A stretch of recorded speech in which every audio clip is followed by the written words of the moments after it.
तो स्टूडेंट्स आप देख रहे हैं कि कितनी आसानी से हम लोग रिमूव को टू कर ले जा रहे हैं, चाहे वो रिमूवल एडवर्ब टू का हो या इन्फिनिटिव टू का हो।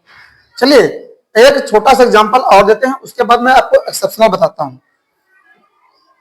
जैसे कोई एग्जांपल है, you are too wise to leave a question.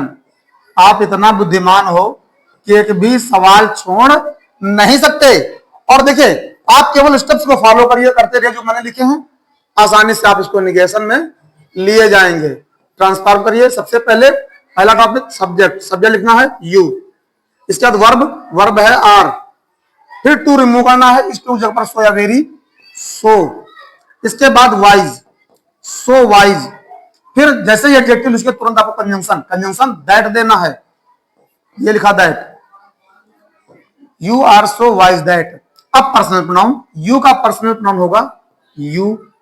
Tense present है इसलिए कैन नॉट, कुड नॉट में से कैन नॉट, इन्फिनिटिव टू आपका टूट गया। अब बचा वर्ब, वर्ब लिख लीजिए लीव, और ऑब्जेक्ट है अ क्वेश्चन, यानी जो भी आगे बचा है वर्ब के बाद उसको केवल वैसे ही उतार देना है, वो चाहे ऑब्जेक्ट हो चाहे ऑब्जेक्ट कॉम्प्लीमेंट हो, जो भी लगा मिले। मान लीजिए आपको वर्ब के बाद कोई ऑब्जेक्ट लिखा मिलता है, कोई बात नहीं, उस ऑब्जेक्ट को भी आप वैसे ही उतार दीजिए जैसे कॉम्प्लीमेंट को उतार देना आगे, कॉम्प्लीमेंट मिलता है उसको भी आगे उतार दीजिए। लेकिन स्टूडेंट्स एक बात थोड़ा सा यहां पर मैं बताना चाहूंगा, जब तक यहां पर हमें सब्जेक्ट सेंटेंस का प्रिंसिपल क्लॉज में कोई एक्टिव सब्जेक्ट मिल रहा, तब तक तो हम पर्सनल प्रोनाउन पर्सन चार्ट अपने दे रहे हैं। लेकिन अगर इनएक्टिव सब्जेक्ट मिल गया, फिजिक्स, इंग्लिश, वुड, रेन, कुछ भी, तो क्या करेंगे? तब हम पर्सन चार्ट से ही सीधे इनका यूज नहीं कर सकते, इट का भी यूज नहीं कर सकते। उस समय हमें ध्यान देना होगा, हम वन का यूज करेंगे। अगर टू बी का यूज हुआ है तो इट का यूज करेंगे। देखिए कैसे, मैं नीचे एक आप लोग समझ के लिए यहां पर एक और बॉक्स बनाया जा रहा हूं कि यदि आपका सब्जेक्ट इनएक्टिव है, अगर इनएक्टिव सब्जेक्ट है तो वैसी स्थिति में आप पर्सनल प्रोनाउन, पर्सनल प्रोनाउन के रूप में वन का यूज करिए। और यदि सब्जेक्ट इनएक्टिव है, साथ में आपको इन्फिनिटिव में टू प्लस बी मिला है, तो पर्सनल प्रोनाउन के रूप में इट का यूज करिए।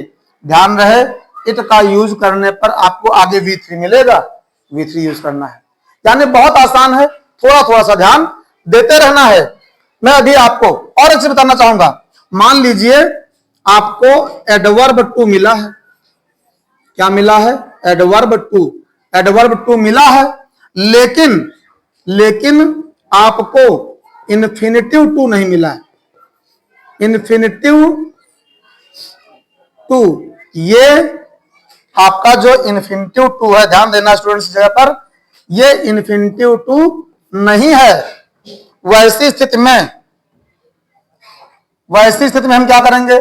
वैसी स्थिति में हम टू को रिमूव करके, यानी ये टू हटाएंगे, इसके स्थान पर या तो एक्सट्रीमली लिखेंगे,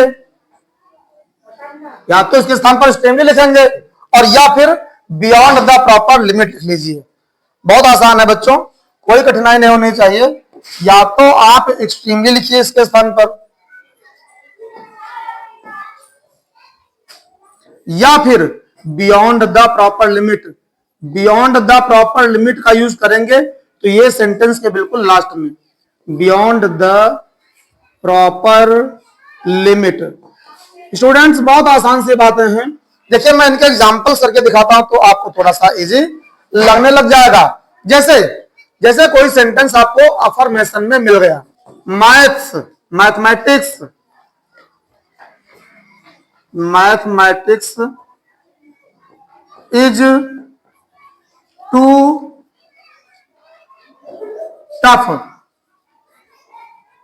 फॉर मी। अगर फॉर मी आया है, ध्यान रखना स्टूडेंट्स, अगर for me, for you, for him, for them आया है तो पर्सनल प्रोनाउन उसी अनुसार, फॉर मी के लिए आई, फॉर यू के लिए यू, फॉर देम के लिए दे, फॉर हर के लिए सी, इस तरह से पर्सनल प्रोनाउन। फॉर मी मैं आपको ये भी देता हूं, इसमें नीचे नहीं लिख पाया हूं, देखिए मैं नीचे आपको और बनाया दे रहा हूं, आसान हो जाएगा बॉक्स बन जाने पर, कि अगर पर्सनल प्रोनाउन मान लीजिए हमें for me, for him, for them, for her, इस तरह से मिला हुआ है, फॉर अस मिला हुआ, कुछ भी मिला हुआ है, तो फॉर मी के लिए पर्सनल प्रोनाउन जो आपका पर्सनल पीपी पर्सनल प्रोनाउन होगा आई, फॉर हिम के लिए ही, फॉर देम के लिए दे, फॉर हर के लिए सी, इसी तरह से फॉर अस के लिए वी। बहुत आसान है। देखिए अब यहां पर हमें मिल गया for me to solve a question. देखिए कितना आसान है, मतलब यह कि मैथ मेरे लिए इतनी कठिन है, मैं एक भी सवाल हल नहीं कर सकता। और जब आप इसको निगेशन पर ले जाएंगे, नेगेटिव सेंटेंस बनाएंगे, देखिए मैथमेटिक्स इज, टू की जगह पर सो का यूज करेंगे, रोज देखते रहिए। सो इसका एडजेक्टिव लिखेंगे टफ, सो टफ, एडजेक्टिव का तुरंत कंजंक्शन दैट, अब फॉर मी था I, that I, tense present है कैन नॉट, कैन नॉट, फिर verb solve, object a question, complement होता वो भी पीछे उतार देते, इस तरह से। लेकिन स्टूडेंट्स अगर यही सेंटेंसेस, इनएक्टिव सब्जेक्ट वाले सेंटेंसेस हमें इस तरह से मिल जाए, जैसे कोई सेंटेंस हमें मिल जाए, tea is too hot, tea is too hot to drink it, इसको देखिए, tea is too hot to drink it, drink tea कोई कार्य नहीं कर सकती, यह इनएक्टिव सब्जेक्ट है। और इनएक्टिव सब्जेक्ट के लिए जब हमें, देख लीजिए लिखा हुआ है, इनएक्टिव सब्जेक्ट हो तो पर्सनल प्रोनाउन वन का यूज करिए, बहुत आसान है। देखिए जैसे इसे आप ट्रांसफॉर्म करेंगे निगेटिव सेंटेंस में तो हो जाएगा टी इज, टू जगह पर सो, एडजेक्टिव हॉट, कंजंक्शन दैट। अब इन्फिनिटिव टू तोड़ेंगे, उससे पहले personal pronoun, T inactive subject है वन, फिर प्रेजेंट टेंस है इसलिए कैन नॉट, कुड नॉट में से can not, one can not, आगे वर्ब ड्रिंक, ऑब्जेक्ट इट, और इस तरह से आसानी से is so hot that one can not drink it, one के यूज पर ध्यान देते रहना। यह अक्सर हाई स्कूल इंटरमीडिएट की परीक्षाओं में और प्रतियोगी परीक्षाओं में, कॉम्पिटिटिव एग्जाम्स में वन का यूज पूछा जाता रहता है। इसी तरह से मान लीजिए कोई सेंटेंस आपको अफर्मेशन में मिल गया, अफर्मेटिव सेंटेंस कोई मिल गया, द ट्री वाज, पास्ट कर देना इस बार, was too tall, too tall to be climbed, the tree was too tall to be climbed. इसको जब आप निगेशन में ट्रांसफॉर्म करेंगे, निगेटिव सेंटेंस बनाएंगे, तो देखिए बड़ी आसानी बन जाएगा। सबसे पहले सब्जेक्ट लिखिए द ट्री, वर्ब की जगह पर वाज लिखेंगे और टू के स्थान पर सो या वेरी का use, the tree was so, adjective लिखेंगे टॉल, इसके बाद जैसे ही एडजेक्टिव लिखे तुरंत हमें कंजंक्शन देना है, कंजंक्शन के रूप में आ जाएगा that, the tree was so tall that. अब हमें पर्सनल प्रोनाउन देना, लेकिन यहां पर टू बी आया, देखिए टू बी आए तो हमें इट देना है, दैट इट, पास्ट है इसलिए कुड नॉट, कुड नॉट। अब लिखना कुड नॉट वर्ब, वर्ब है बी, टू की जगह पर कुड नॉट और वर्ब है बी, साथ में क्लाइंब्ड आपका V3, it could not be climbed, पेड़ इतना ज्यादा लंबा है कि इस पर चढ़ा नहीं जा सकता। ऊपर तक चाय इतनी गर्म है कि इसे कोई नहीं पी सकता। जब कोई की बात आ जाए तो वन का यूज करिए, इससे का सेंस आ जाए तो इट का यूज करिए। स्टूडेंट्स, इसी तरह से मान लीजिए कोई सेंटेंस आपको मिल गया अफर्मेटिव में जिसमें एडवर्ब टू तो है। ध्यान सुनिएगा सेंटेंस, इस बात को मेरी, अगर किसी सेंटेंस में एडवर्ब टू यानी टू प्लस एडजेक्टिव आया है किंतु इन्फिनिटिव टू यानी टू प्लस V1 नहीं आया है, वैसी स्थिति में या तो टू के स्थान पर एक्सट्रीमली का यूज करिए या फिर सेंटेंस के लास्ट में विदाउट प्रॉपर लिमिट का यूज करेंगे आप, बियॉन्ड द प्रॉपर लिमिट का यूज करेंगे आप। या तो टू के स्थान पर एक्सट्रीमली या सेंटेंस के लास्ट में बियॉन्ड द प्रॉपर लिमिट का यूज करेंगे। ये देखिए बियॉन्ड द प्रॉपर लिमिट लिखा हुआ है। आप इसको एग्जाम्पल में देखिए तो आसान लगे। जैसे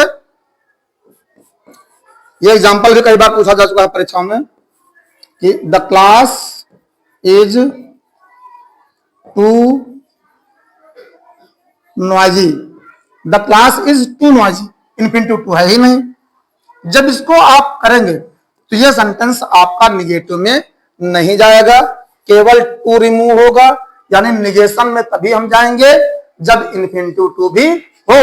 अब देखिए the class is too noisy को सबसे पहले द क्लास, इसके बाद वर्ब इज, टू की जगह पर हम एक्सट्रीमली लिख लिए, the class is extremely noisy, और इस तरह से हमारा सेंटेंस में से टू रिमूव हो गया। इसका एक तरीका और है, उसको मैं थोड़ा कलर पेन से लिखना चाहूंगा कि आप चाहें तो इस तरह कर लें या फिर इस तरह लिख लें, the class is noisy, noisy, the class is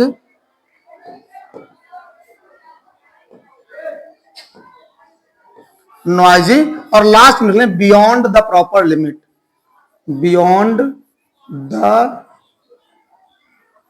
proper limit, the class is noisy beyond the proper limit.